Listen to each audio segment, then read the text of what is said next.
Hey everybody, welcome back to my channel. My name is Stephanie Bree. This is Horror Trans. I'm a transgender woman who talks about all things horror. And today we're talking about Seed of Chucky. Because I finally decided to go ahead and jump back into the Child's Play / Chucky franchise. And this is where I left off. Seed of Chucky, basically, even though it's a few years later, picks up exactly where Bride of Chucky left off. I gotta fix that camera. Give me 1 second. So basically, Seed of Chucky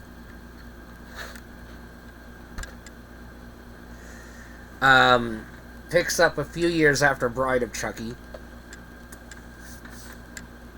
where the doll, the baby, that the Tiffany doll gave birth to at the end of Bride of Chucky, spoilers, I should have said, oops, basically, is older now. I'd say about maybe just shy of preteen age. And the doll is questioning their identity, because the doll is having dreams of being a murderer like their parents, but they don't really know who they are or why they keep having these dreams. Now, there's a few things I can talk about this movie. It tonally, it is more in line with Bride of Chucky than anything else I've seen in the franchise so far. So, if you really enjoyed Bride of Chucky, then that increases your chances of enjoying Seed of Chucky. If you hated Bride of Chucky, then likewise that increases your chances of hating Seed of Chucky. Because they could be watched back to back as basically one continuous movie. Now, what's interesting about Seed of Chucky is the actress, Jennifer Tilly, plays Tiffany, the serial killer doll, but she also plays herself, the actress, Jennifer Tilly, in the movie. So the basic plot, without getting too much into spoilers, is the doll brings its parents back to life through the voodoo chant, and then they struggle over, Tiffany wants the child to identify as female and go by the name Glinda. Chuck wants the doll to identify as male and go by the name Glenn or something like that. Tiffany wants to atone for her crimes and walk a straight, narrow path so that the three of them can have a sort of normal family. Chucky wants to introduce the kid to the family business as a serial killer. Shenanigans ensue, a bloodbath continue, you know what to expect if you've seen any of these movies. There are two big reveals in this movie I don't want to spoil, because it really, you gotta, I guess you don't want to know going into it, but there's one thing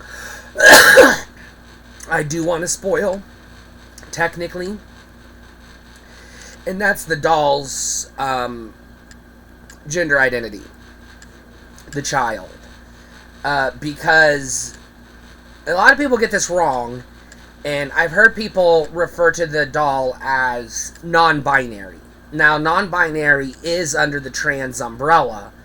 You have trans masculine, trans feminine, you have non-binary, and then you have gender non-conforming, and then you have gender fluid. The doll actually fits under the gender fluid identity better than anything else, because a non-binary person doesn't identify as masculine or feminine. They generally feel like they're in between. A gender fluid person, on the other hand, might feel totally feminine one day, in between another day, and totally masculine the next day. They might not flip-flop, every day. They might flip-flop multiple times a day. And I don't mean to say flip-flop. I just mean it more like they just how they feel. They feel more fluid, which is why it's called gender fluid. So I do believe the Glinda doll is more gender fluid than non-binary, even though the official media refers to the, in canon, to the doll as non-binary. I kind of chalk that up to possibly a lack of understanding of terminology.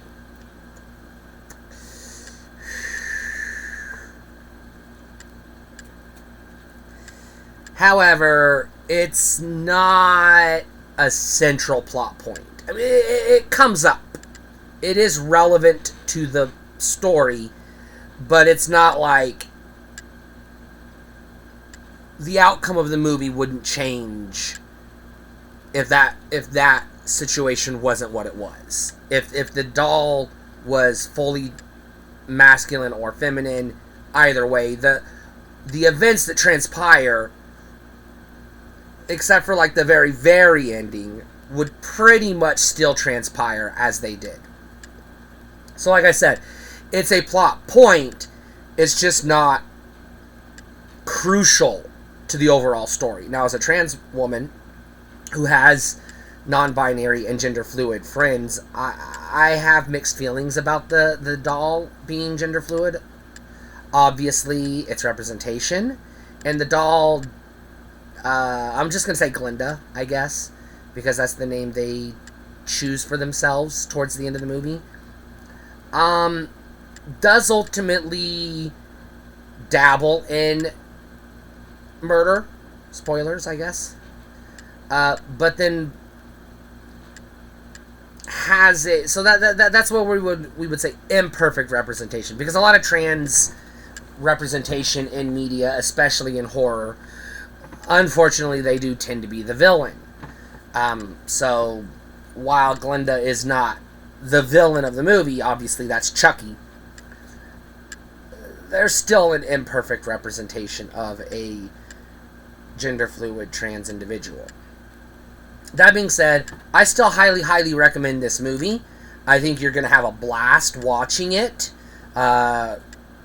Really over-the-top kills, which is what you want from this type of movie.